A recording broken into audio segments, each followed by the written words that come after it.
Hər birinizi salamlayıram. Mən şuuraltı terapist Kəmalə Poladova. Bugünkü mövzumuz bizim ruhun bu dünyaya gəlişi haqqında danışacaq və qisməti dəyişmək olarmı? Bilirəm ki, bu sual bir çoxunuzu həqiqətən də maraqlandırır. Məni də illər öncə maraqlandırırdı, hər zaman qeyd etdiyim kimi və bu sualın cavabını hələ-mələm tapa bilmirdim. Və başa düşə bilmirdim proses necə gedir, niyə belə olur, nə üçün belə olur. Amma artıq illərin zəhmətindən sonra, illərdir bu işin içində olduğumuz müddətcə bu işi tam-tamına öyrənmək və dəqiqləşdirmək qərarına gəldim. Deməli, bizim ruhumuz öncədən bu dünyaya vaxtı və zamanı özü seçərək göndərilir. Bəli, düz eşitdiniz, özü seçərək. Çünki azad iradə qanunu var ki, onu heç bir qüvvə pozmur.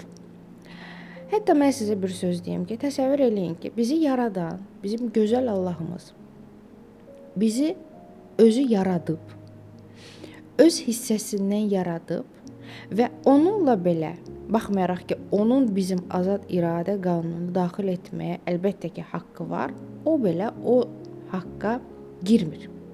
Loru dildə desək. Bu nə deməkdir? Bizə azad iradə verilib, bizə müəyyən bir seçimlər verilib ki, biz o seçimlərə əsasən həyatımızı qururuq. Bəli, keçmiş həyatlarımız var. Bəli, keçmişdə bəlkə də böyük günahlarımız var. Bəlkə kimisə haqqına girmişik, kimisə öldürmüşük, kimisə döymüşük, bəlkə kiməsə narsist münasibəti göstərmişik, abuz münasibəti göstərmişik, həyatını bəlkə kimisə məhv eləmişik. Amma biz əgər bu dünyaya yenidən gəlmişiksə və hal-hazırda yaşayıb və nəfəs alırıqsa, deməli, gözəl Allahımız bizə bir şans verib ki, artıq sən dəyişmək zamanın gəldi. Artıq sən qabağa getməlisən, həyatını dəyişməlisən və son nöqtə olaraq dəyişdiyimiz hər bir vəziyyət bizi Allaha daha da yaxınlaşdırır. Ümumiyyətlə, bizim ruhumuz bizim bədənimizi necə seçir? Bizə 2-3 növ bədən növü göstərilir. Bir ekran olaraq bizim həyatımız əlbəttə ki, bizə göstərilir, amma bədəndən başlamaq istəyirəm. Bədən göstərilir, kök olacaq, arıq mı olacaq? Bunu mən öz əkizlərimdə daha rahat bir şəkildə analiz eləyə bilirəm. Çünki onları dünyaya gətirəndə mənim fərqindəliyim birinci övladımla belə deyim də müqayisədə daha fərqli idi. Əkizlərin biri qaradır və arıqdır. Digəri isə ağdır və biraz kökdür.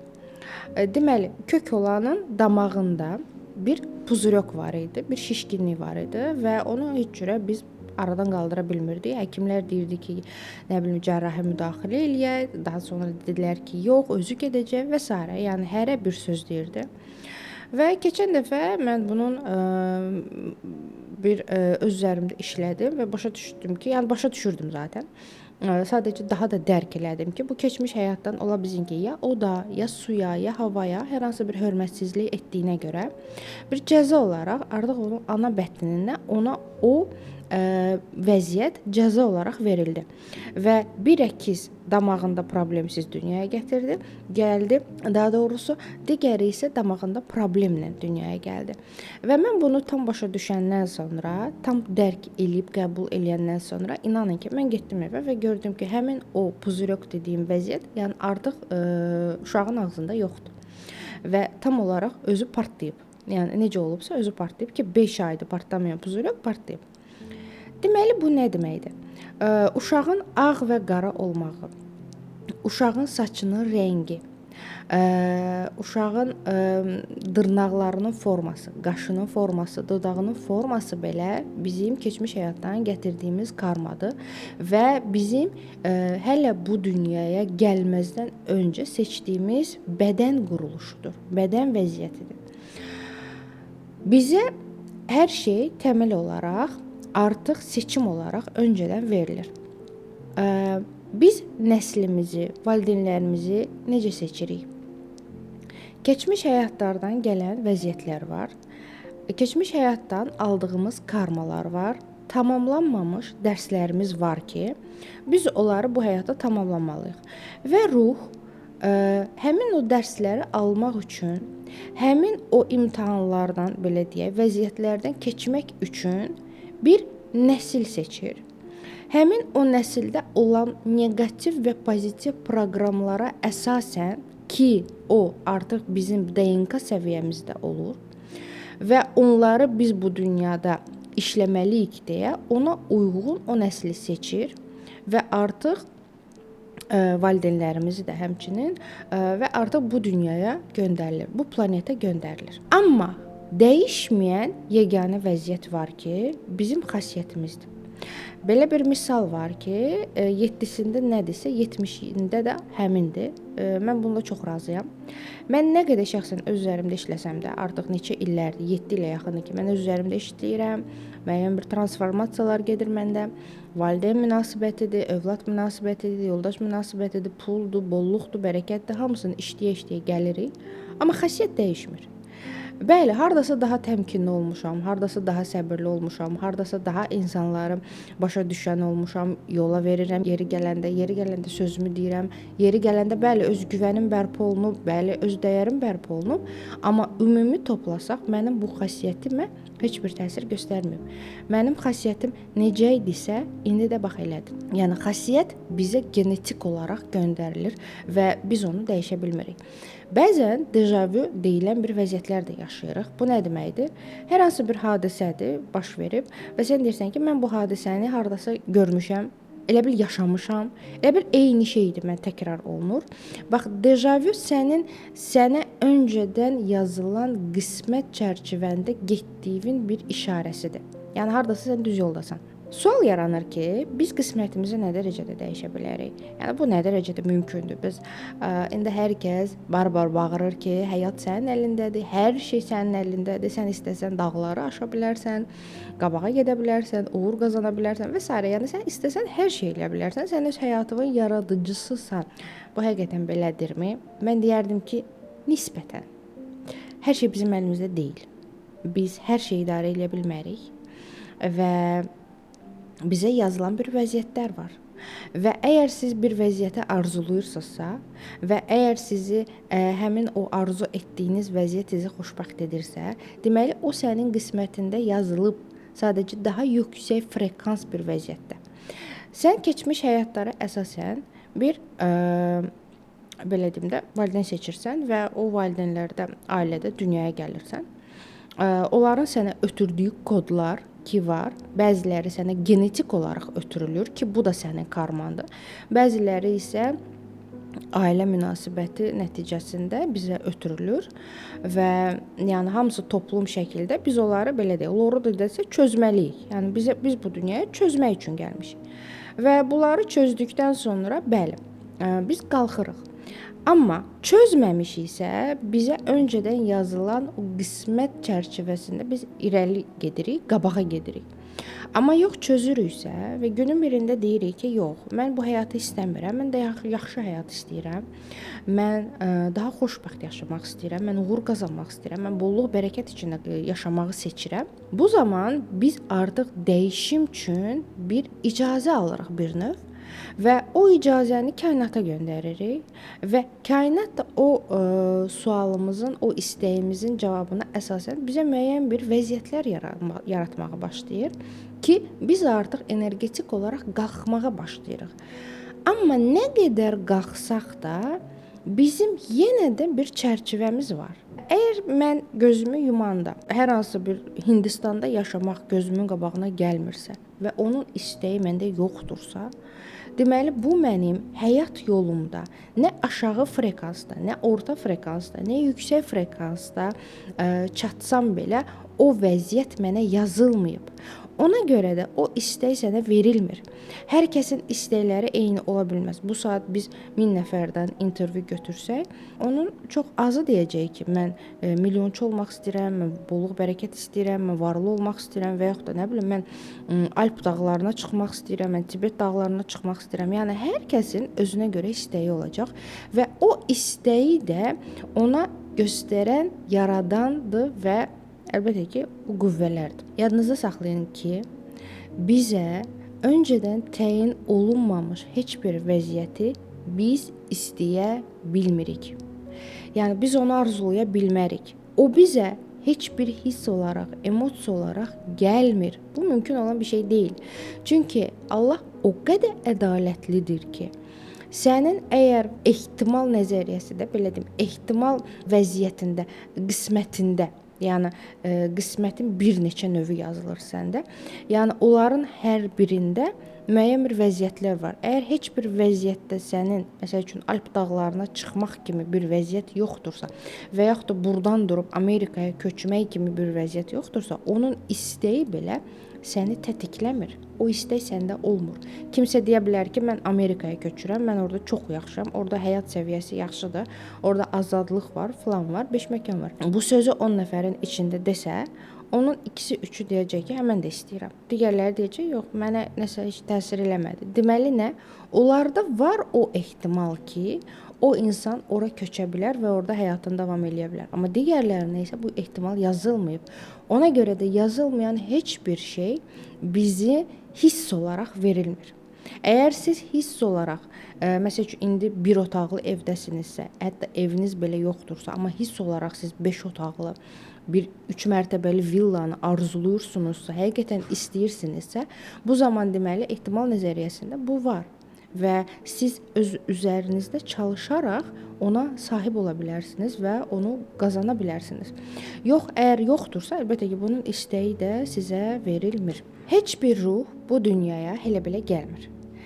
Səni bu dünyaya gətirən sənin missiyandır.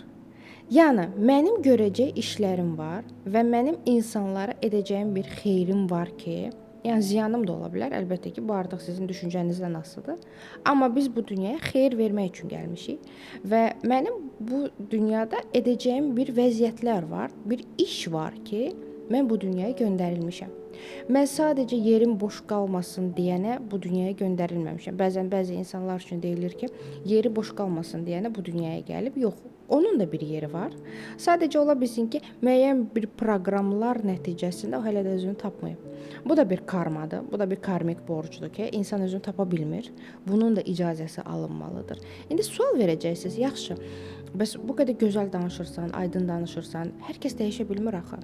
Hər kəs özünü tapa bilmir, hər kəs bolluq bərəkət içində yaşaya bilmir. Bəli, mən sizlə razıyam. Bunun üçün insan bir qərar verməlidir.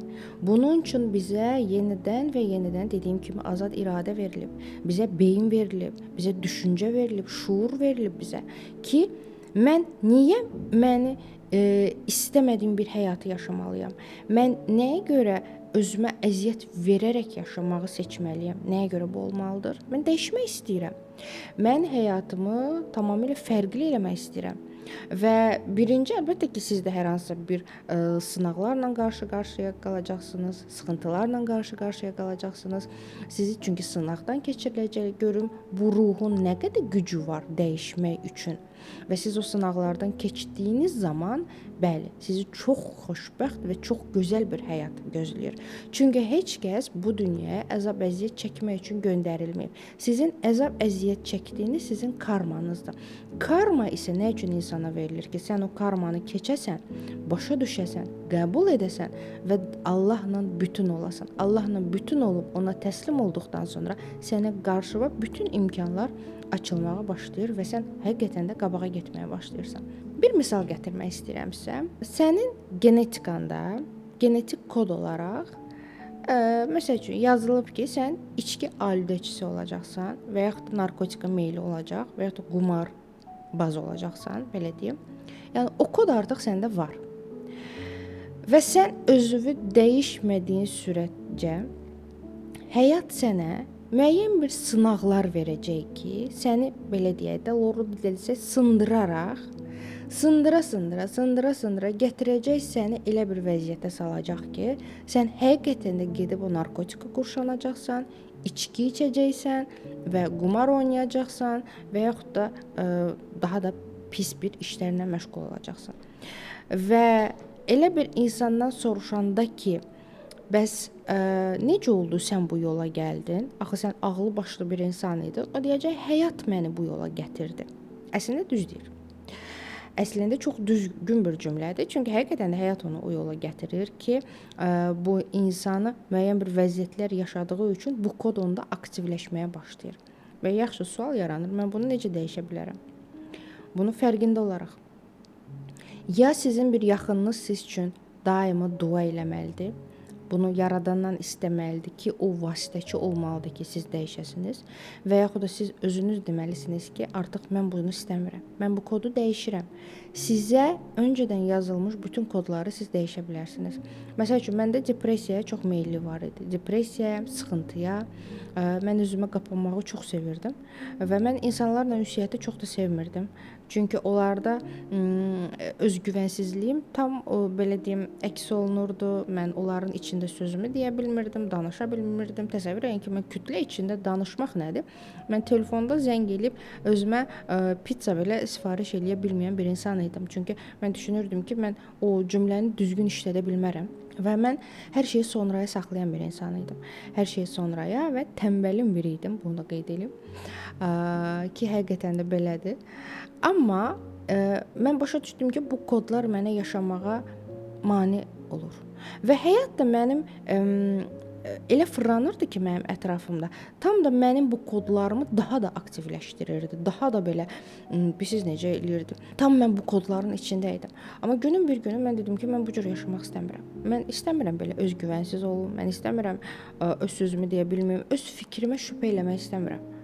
Və əlbəttə ki, yəni indi hal-hazırda mən sizə rahat bir şəkildə hər hansı bir informasiya vermək də bunun altında çox böyük bir öz üzərində işləmə prosesi var. Heç nə elə belə olmur. Bəzən, bəli, razıyam sizinlə, insan fərqində olmadan öz ağır karmasını fərqində olmadan ödəyir. Başa düşmür necə? Elə bir hərəkət eləyir ki, məsəl üçün onun qismətində yazılmışdı ki, o bu hərəkəti eləsə, o bu karmanı ödəyəcək və özü də fərqində olmadan vəziyyəti elə gətirir, çıxarır ki, yəni orada o vəziyyəti ödəyir və o karmanı bitirir. Bəli, belə vəziyyətlər də olur, amma bu çox tez-tez olan bir şey deyil. Yəni mən düşünürəm ki, hər kəs fərqində olaraq yaşamalıdır. Həyatı doya-doya hiss eləməlisiniz ki, siz hara gəlmisiniz, siz kimsiniz? Siz həqiqətən də ali bir varlıq olduğunuza inansanız və bunu qəbul etsəniz və başa düşsəniz ki, siz həqiqətən də möhtəşəm bir insanlarsınız və siz öz həyatınızı yarada bilərsiniz və sizi yaradan yaradıb və yaradan sevərək sizi yaradıb, bunu başa düşsəniz, o zaman yaşamaq daha asan da olacaq. Sual yaranır ki, bəs yaxşı, biz keçmiş həyatlarımızı biz yuxarıda olaraq, belə deyək, yuxarı götürək, ruhun bu dünyaya gəlməzdən öncə bir vəziyyəti biz niyə xatırlamırıq? Biz nəyə görə yadımızda saxlaya bilmirik ki, biz orada necə öz həyatımızı seçmişik, necə, hansı ağılla, məsəl üçün, mən bunu seçmişəm, bu həyatı seçmişəm. Bu nəyə görə bu informasiya bizdən silinir? Çünki əgər biz xatırlasaq ki, keçmiş həyatda mənim ailəm olub, yaxınlarım olub və yaxud da yuxarıda mən yaradanın yanında daha yaxşı özümü hiss eləmişəm, daha güvənli özümü hiss eləmişəm, onda biz bu dünyada, bu planetdə öz dərslərimizi keçə bilmərik, yaşaya bilmərik, yaşamaq çətin olar bizə, qabağa gedə bilmərik və bu ona görə silinir ki, biz bu dünyada öz karmalarımızı rahat bir şəkildə ödəyə bilək. Və əlbəttə ki, ölümdən sonra 10 gün ərzində ruhun bədənlə tam olaraq informasiyası kəsilir. Yəni tam olaraq artıq dərslərin qəbul edilir və qalxır göyə və orada artıq soru-sual olursan ki, bəs sən bu bədəndə getdin, nəyi elədin, hansı missiyanı tapdın, insanlara nə kimi xidmət göstərdin və ona əsasən də növbəti bizim bu dünyaya gəlişimiz mövzu olaraq müzakirə olunur deyə bilərik. Və bir də ki, mən hansı nüansa toxunmaq istəyirəm, dostlar. Bəzən olur ki, bizim həyatımıza bizə çox acı çəkdirən insanlar olur. Bizi incidən, məsəl üçün, yoldaşınız ola bilsin ki, narsistdir. Yoldaşınız ola bilsin ki, abuz münasibət göstərir sizə və sən oturursan, fikirləşirsən ki, bu mənim nəyimə lazım idi, məni niyə incidir?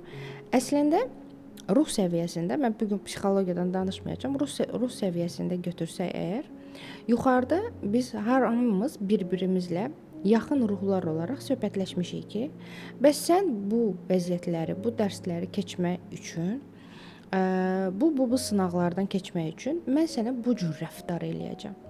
Və fikir vermisiniz ya yox, bizi inkişafa aparan, bizi incidən insanlardır.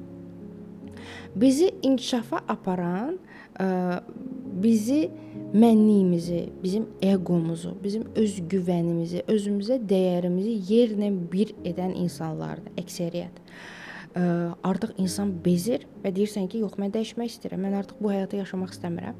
Və bir növ həmin insanlar sənə ruhən qalxman üçün sənə bu vəziyyətləri yaşadırlar. Əgər siz bu vəziyyətlərə bu nöqteyi nəzərdən baxa bilsəniz, bunu qəbul etsəniz, yaşamaq sizə və həyatınıza olduğu kimi qəbul etmək daha rahat olacaq. Nəinki onunla dava qırğına çıxmaq, nəinki üsyana qalxmaq. Məsələ nədir? Məqsəd nədir? Məqsəd üsyansız yaşamaq. Kimisə qınamamaq, başa düşmək ki, mən bu vəziyyəti buna görə yaşayıram. Bəli, mən yoldaşım tərəfindən işgəncə görülürəm. Nə üçün? Sual yaranır. Niyə kimsə görmür, mən görürəm? Mən buradan hansı dərsi almalıyam? Və o dərs alındıqda o ruh artıq sizdən işgəncəsini, belə deyim, uzaqlaşdırır. Ya o sizin həyatınızdan çıxır gedir çox asanlıqla, ya da ki o insan dəyişir. Yenə də dəyişim belə belə deyim, o çərçivədə olur. Yəni çərçivədən qırağa heç kəs çıxmır. Çünki kainat elə bir dəqiq sistemdir ki, hər kəs ona müəyyən olmuş bir vəziyyətləri yaşayır. Ona icazə olunduğu qədər o dəyişir. Siz elə bilirsiniz ki, bu videoya baxan hər kəs bir fərqindəlik yaşayacaq, hər kəs bir və artıq qərar verəcək ki, mən həyatımı dəyişirəm. Yox, kimə ki icazə açılacaq, onlar bu videoya baxacaq. Kimə ki icazə açılacaq, onlar dəyişim etapına başlayacaqlar və öz üzərində çalışacaqlar. Bu günlük bu qədər. Özünüzə yaxşı baxın.